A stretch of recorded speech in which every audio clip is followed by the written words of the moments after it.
Assalamualaikum warahmatullahi wabarakatuh. Saya Fernandika dari kelas 17 3B Universitas Bina Informatika, Teknik Informatika. Saya hari ini akan menjelaskan jaringan komputer dasar, yaitu IP address dan subnetting.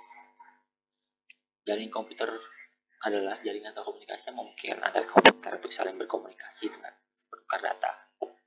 Tujuan dari jaringan komputer adalah agar dapat mencapai tujuannya. Setiap bagian dari jaringan komputer dapat meminta dan memberikan layanan servis. Pihak yang meminta atau menerima layanan disebut klien, dan pihak yang memberikan disebut server. Ini disebut dengan sistem client server yang digunakan hampir seluruh aplikasi jaringan komputer. Dua buah komputer yang masing-masing memiliki sebuah kartu jaringan kemudian dihubungkan melalui kabel sebagai media transmisi data, dan terdapat perangkat lunak sistem operasi jaringan akan membentuk sebuah jaringan komputer yang sederhana.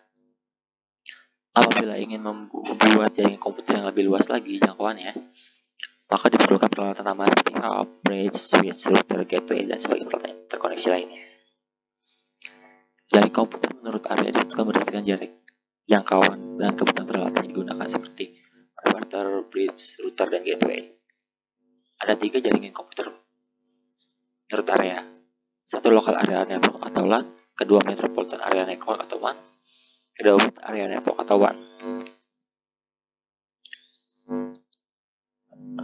Kita hari ini membahas tentang LAN. LAN merupakan singkatan dari local area network. Ini dapat digunakan untuk mencakup wilayah yang sangat kecil saja. Seperti contohnya yang biasa menggunakan jenis jaringan ini yaitu perusahaan, sekolah, universitas, maupun area lainnya memiliki cakupan wilayah yang kecil. Dengan menggunakan LAN, terdapat beberapa komputer dalam satu wilayah tersebut dan mereka saling berhubung satu sama lain. Salah satu komputer tersebut berperan sebagai server atau bank data, sedangkan lainnya bertindak sebagai klien.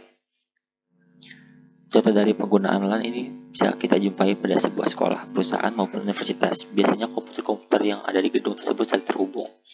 Dengan komputer-komputer tersebut dihubungkan melalui sebuah kabel.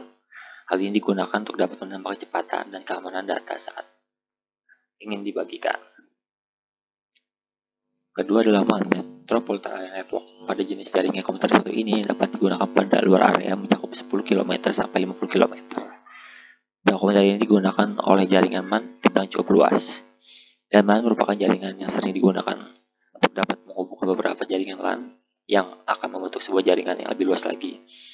Maka dari itu jaringan ini sangat cocok untuk digunakan pada jaringan di sebuah pemerintahan pusat dalam sebuah kota. Wide Area Network atau WAN. Jenis jaringan ini memiliki cakupan wilayah atau jarak yang sangat luas karena dapat menjangkau hingga seluruh negara maupun dunia. Nah, pada jaringan WAN ini biasanya terdiri dari jenis jaringan seperti LAN dan MAN. Jenis jaringan WAN ini hanya membutuhkan suatu router saja untuk menghubungkan seluruh komputer ke dalam satu jaringan. Biasanya WAN juga dibangun oleh perusahaan-perusahaan yang menjadi penyedia berbagai jaringan internet. Untuk membangun sebuah jaringan WAN ini bisa menggunakan sebuah saluran koneksi telepon yang bisa disebut dengan satellite. Tidak hanya itu, ada sebagian jaringan WAN yang dibangun menggunakan switching circuit. Nah, hal ini terdapat 2 tipe jaringannya yaitu secara umum tipe jaringan menjadi 2 yaitu peer-to-peer dan client server.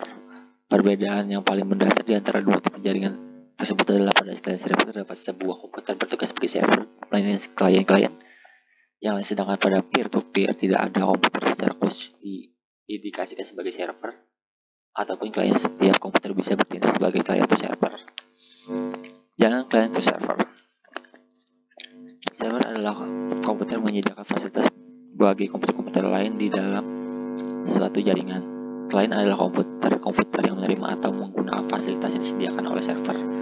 Sedangkan di jaringan tipe ini disebut dengan dedicated server karena server ini murni berperan sebagai server yang menyediakan fasilitas kepada workstation atau klien.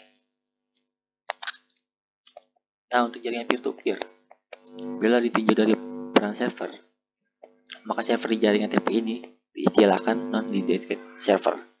Karena server tidak berperan sebagai server murni, melainkan sekaligus dapat berperan sebagai workstation. Artinya setiap workstation dapat bertindak sebagai server ataupun klien. Kita masuk ke topologi. Pemilihan topologi jaringan didasarkan pada skala jaringan, biaya tujuan penggunaan topologi. Pertama kali gunakan adalah topologi bus. Setiap topologi memiliki kekurangan dan kelebihan masing-masing. Pertama kita bahas topologi bus. Topologi bus adalah topologi yang pertama kali digunakan untuk membangun komputer. Dalam topologi ini masing-masing komputer akan terhubung ke satu kabel panjang dengan beberapa terminal dan pada akhir dari kabel harus diakhiri dengan satu terminator. Topologi ini sudah sangat jarang digunakan dalam membangun jaringan komputer biasa karena memiliki beberapa kekurangan, diantaranya kemungkinan terjadi ada tabrakan aliran data. Jika salah satu perangkat putus atau terjadi kerusakan pada satu bagian komputer, maka jaringan langsung tidak akan berfungsi sebelum kerusakan tersebut diatasi. Yang kedua ada topologi star. Seperti namanya, susunan pada topologi star sama seperti lambang bintang. Biasanya kita buat. Topologi ini memiliki node inti atau tengah yang disambung ke node lainnya. Nah, untuk yang terakhir topologi ring. Digunakan dalam jaringan untuk memilih performa tinggi, jaringan yang membutuhkan bandwidth untuk fitur time sensitif seperti video dan audio, atau ketika performance dibutuhkan saat komputer yang terhubung ke jaringan dalam sebuah jaringan banyak. IP address.